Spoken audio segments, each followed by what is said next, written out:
2 দিন বাদে সোনিয়ার বিয়ে হলেও সে তার বিয়ে নিয়ে খুবই চিন্তিত ছিল। বৌদি, আমার না খুব টেনশন হচ্ছে। বিয়ের পর আমি সবকিছু কিভাবে ম্যানেজ করব? তুমি কি সুন্দর ম্যানেজ করো সবকিছু। আরে সোনিয়া, এমন কিছু না। তুমিও শ্বশুরবাড়িতে গিয়ে সবকিছু খুব ভালো করে সামলে নেবে। আমার তোমার উপরে বিশ্বাস আছে। আর আমি এই বাড়িতে সবকিছু ম্যানেজ করে নিয়েছিলাম কারণ তোমরা সবাই খুব ভালো। সবাই আমাকে বোঝো। আমাকে তো তোমরা সবাই মিলে সাপোর্ট করেছো।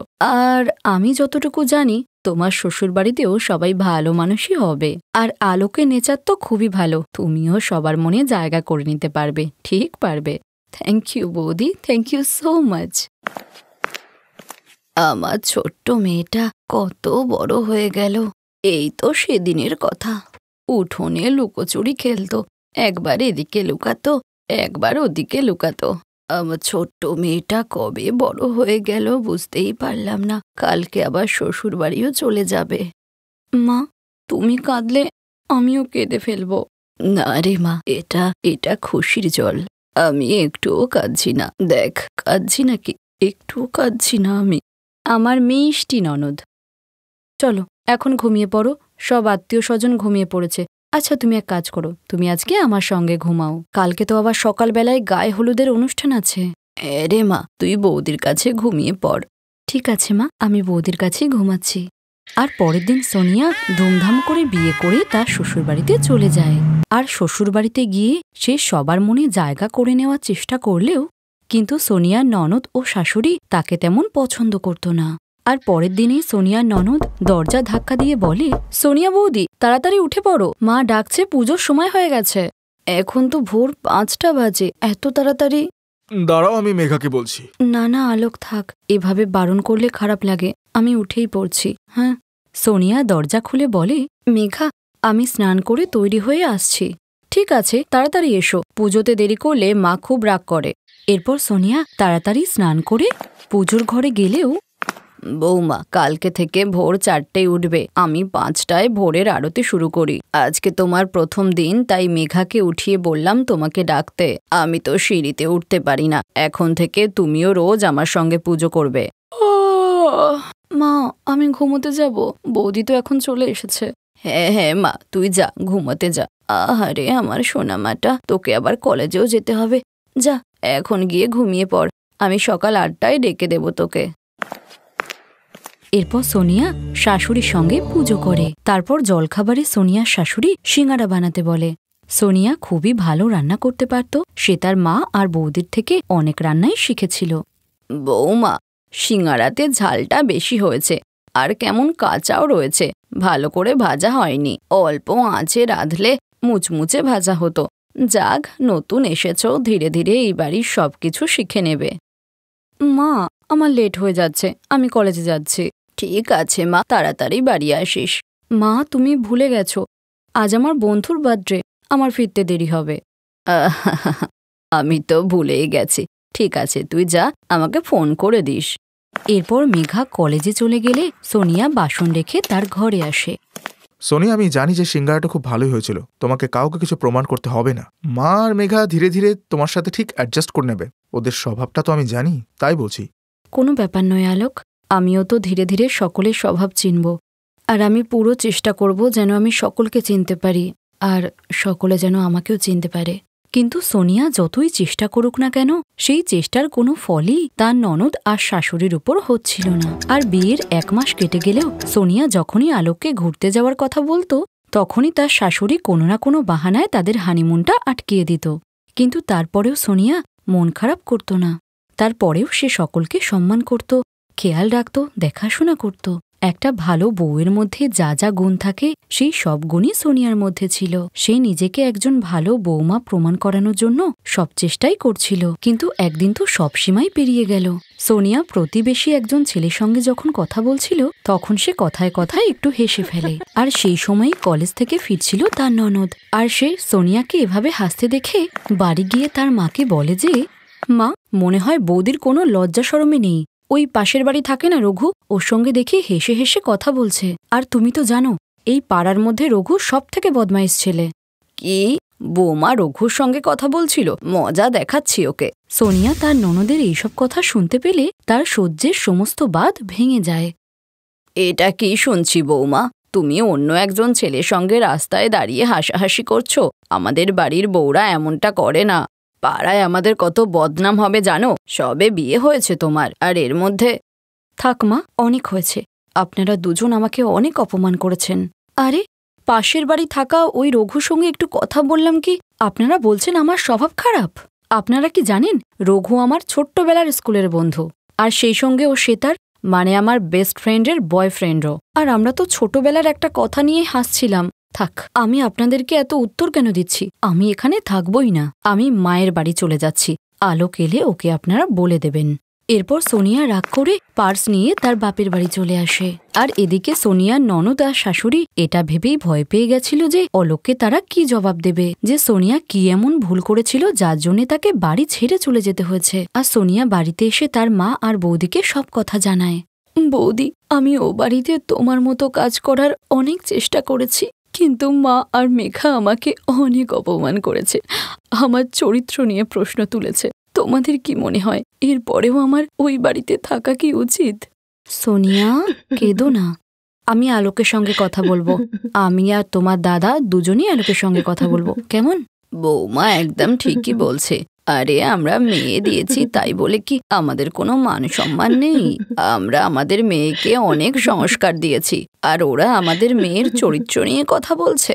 সোনিয়া, ওখানে যাওয়ার কোনো দরকার নেই। আগে কথা হবে, তারপর যা হবে দেখা যাবে। আলোক তার মা আর বোনের উপর ভীষণ রেগে যায়। তুই জানিস মেঘা, এই রঘু সোনিয়া ছোটবেলাকার বন্ধু হয়। আর যাই হোক না কেন, ও আমার স্ত্রী, আর তাই আমি ওকে আমার থেকেও বেশি বিশ্বাস করি। আমি সোনিয়াকে গত 3 বছর ধরে চিনি। ওর থেকে ভালো বৌমা তুমি কোনোদিনই পেতে পারতে না মা। তাই তোমাদের দুজনকে ওর কাছে ক্ষমা চাইতেই হবে মা। মা, ও তোমার বৌমা, আর মেঘা ও তোর বৌদি, তাই ওকে সম্মান করতে শেখ। মা, তুমি যদি ওকে সম্মান না করো তাহলে কে ওকে সম্মান করবে বলো? তোমার সাথে যদি তোমার শ্বশুর বাড়িতে কেউ এরকম ব্যবহার করে তাহলে কি তুমি একদিনও থাকতে পারবে মা বলো? তাহলে ভাবো যে সোনিয়ার উপর দিয়ে কি যাচ্ছে মা। বেচারি তো তোমাদের কাছ থেকে শুধু ভালোবাসাটাই চাই, বলো আর কি চাইছো বলো? তোমরা এইটুকু দিতে পারছো না? তুই ঠিক বলছিস বাবা, আমরা সব ভুল করেছি। সরি দাদা। মা, আমাদের দুজনেরই বৌদির কাছে ক্ষমা চাওয়া উচিত। আমরা বৌদির কাছে ক্ষমা চেয়ে বৌদিকে বাড়ি ফিরিয়ে আনি, চলো। এরপর সোনিয়া শাশুড়ি আর ননদ সোনিয়াকে নিতে আসে আর ক্ষমা চায়। আর সকলের কথাতে সোনিয়া তাদেরকে ক্ষমা করে দিয়ে হাসি খুশি হয়ে আবার শ্বশুরবাড়িতে ফিরে যায়।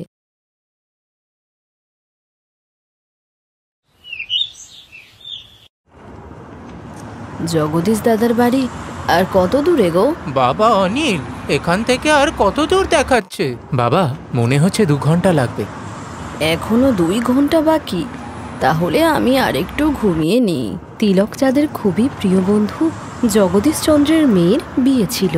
পাত্রপক্ষ নেপালে থাকতো, তাই জগদীশচন্দ্র বিয়ের জন্য নেপালে গেছিল।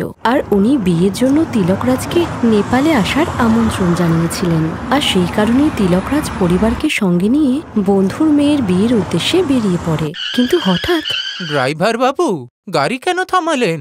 স্যার, আগের রাস্তা বন্ধ আছে, মনে হচ্ছে কোনো ধস নেমেছে। আরে, এখন আগে কি করে যাব? এই মাটিগুলো কখন এখান থেকে সরবে বলতে পারবেন? আমাদের যে দেরি হয়ে যাচ্ছে। দাদা, কালকে সকাল অবধি এই রাস্তা বন্ধ থাকবে, তাই রাতে আর কোনো আশা নেই। স্যার, সকাল অবধি ওয়েট করতে হবে, তার আগে যেতে পারবো না। এখন কি করবে? এখানে তো আমরা কাউকে চিনিও না। জগদীশকে ফোনে পাচ্ছি না। বাবা, এখানে ফোনে নেটওয়ার্কও পাচ্ছি না, মনে হচ্ছে এটা কোনো গ্রাম। কাকিমা, জল ভরার জন্য তুমি এত দূর কেন এলে? আমিই নিয়ে চলে আসতাম।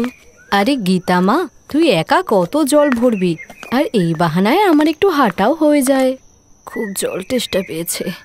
মা, একটু শুনবে, একটু জল দেবে? হ্যাঁ হ্যাঁ, এই নিন না, কলসির ঠান্ডা ঠান্ডা জল খান। ধন্যবাদ মা। আপনি আমাকে গীতা বলুন, আমার নাম গীতা। আপনারা কোথায় থাকেন? আমরা দিল্লিতে থাকি। এখানে কাঠমান্ডুতে একজন আত্মীয়র বাড়িতে যাচ্ছিলাম, কিন্তু রাস্তা তো বন্ধ, আর সবাই বলছে কালকে রাস্তা খুলবে। আপনারা সবাই আমার সঙ্গে বাড়ি চলুন। কি কাকিমা, নেপালে তো আপনারা আমাদের অতিথি, আর অতিথি এভাবে বাইরে থাকে না। গীতা ঠিকই বলছে, আপনারা সবাই আজকের রাতটা আমাদের বাড়িতেই কাটান। এখানে চারিদিকে জঙ্গল, জন্তু জানোয়ারের ভয়ও আছে। উমা, ওরা ঠিকই বলছে, আর রাত কাটানোর জন্য তো একটা জায়গারও প্রয়োজন। বাবা অনিল, তুমি ড্রাইভারের সঙ্গে গাড়িটা এখানেই রেখে দাও, আমরা হেঁটেই যাব, এটাই ঠিক হবে। ঠিক আছে বাবা, তোমরা চলো, আমি আসছি। এরপর সবাই গীতা আর তার কাকিমার সঙ্গে তাদের বাড়ি যায়। গীতা আর তার কাকা কাকিমা সবার খুব সেবা করে। সাহেব, গীতা যখন 2 বছরের তখন ওর মা বাবা ওকে ছেড়ে চলে গেল। তখন থেকে আমরা গীতাকে নিজের মেয়ের মতো করেই বড় করেছি, আর ও আমাদের নিজের মা বাবার মতোই মনে করে। আমি আমার 3 মেয়েকেই খুব ভালোবাসি। এখন গীতার বিয়েটা হয়ে গেলে আমি আমার আর 2টো মেয়েরও বিয়ে দিতে পারি। কোনো ছেলে কি পছন্দ হয়েছে? না না দিদি, ওই খুঁজছি আর কি। আমরা তো গরিব মানুষ, অত পণ দিতে পারবো না। তবে আমাদের সামর্থ্য মতো আমাদের মেয়েকে সব দেব। এখন ভালো একটা ছেলে পেলেই আমাদের চিন্তা দূর হয়। এরপর অনিলও গাড়ি রেখে ঘরে চলে আসে। গীতা মা, আর একটা থালায় ডাল ভাত নিয়ে আয় তো। এক্ষুনি আনছি কাকিমা। এরপর গীতা অনিলের জন্য খাবার নিয়ে আসে। গীতা দেখতে ভীষণ সুন্দরী ছিল। এরপর অনিল আর গীতা একে অপরকে দেখতে থাকলো, আর বাকি সবাই কথা বলতে থাকে। আর এত আদর যত্ন দেখে উমা বুঝতেই পারছিল না যে সে একটা অন্য দেশে এসেছে। গীতা আর তার কাকা কাকিমা মিলে সকলের খুব সেবা করে। পরের দিন সকালবেলা সেখান থেকে যাওয়ার সময় উমা গীতার কাকা কাকিমাকে বলে, দিদি, গীতাকে আমাদের খুব পছন্দ হয়েছে। আমরা অনিলের সঙ্গে কথা বলেছি, ফেরার পথে আমরা আবার আসবো এখানে, আর বিয়ের জন্য আমাদের নেপালি বৌমাকে আশীর্বাদ করে যাব। সত্যি? আপনি কথা বলে মা মরা মেয়েকে খুব আনন্দ দিলেন। এরপর অনিল আর গীতা একে অপরকে দেখে হেসে ফেলে। তারা যে একে অপরকে পছন্দ করে ফেলেছিল। আর কিছুদিন পর বক্রতুণ্ড মহাকায় সূর্যকোটি আর এভাবেই উমা নিজের বাড়িতে নেপালি বৌমা নিয়েই আসে। আপনার নেপালি বৌমা তো খুব সুন্দর দিদি। তুমি একবার ওর হাতের ডাল ভাত আর রুটি খেয়ে দেখো, আঙুল চাটতে থাকবে। এখন আমার নেপালি বৌমা রান্না করছে, তাই তোমরা নেপালের ভালো ভালো খাবার খাও। গীতা বৌমা, যাও সবাইকে খাবার দাও। হ্যাঁ মা, এক্ষুনি দিচ্ছি। এই বলে গীতা সকলকে নেপালি খাবার খেতে দেয়, যা খেয়ে সকলের তো ভীষণ ভালো লাগে। আরে বা বৌমা, তোমার মাথায় তো সত্যি মা অন্নপূর্ণার আশীর্বাদ আছে। দারুণ খাবার বানিয়েছো। এই নাও, এটা আমাদের তরফ থেকে তোমার উপহার। আমরা এর আগে কোনোদিন নেপালি খাবার খাইনি। আজকে তোমার হাতে নেপালি খাবার খেয়ে সত্যি দারুণ মজা হলো। সবার মুখে গীতা নিজের প্রশংসা শুনে খুব খুশি হয়। আর এদিকে উমাও ভীষণ খুশি ছিল, কারণ একজন সুন্দরী আর সংস্কারী বৌমা তার বাড়ি আলোকিত করে তুলেছিল। উমার নেপালি বৌমা বাড়িতে আসতেই সব দায়িত্ব এত সুন্দর করে নিয়েছিল যে উমার আর কোনো চিন্তাই ছিল না। আর গীতাও ভীষণ খুশি ছিল, কারণ শ্বশুরবাড়িতে এসে সে মায়ের মতো একজন শাশুড়িকে পেয়েছে। Thanks for watching.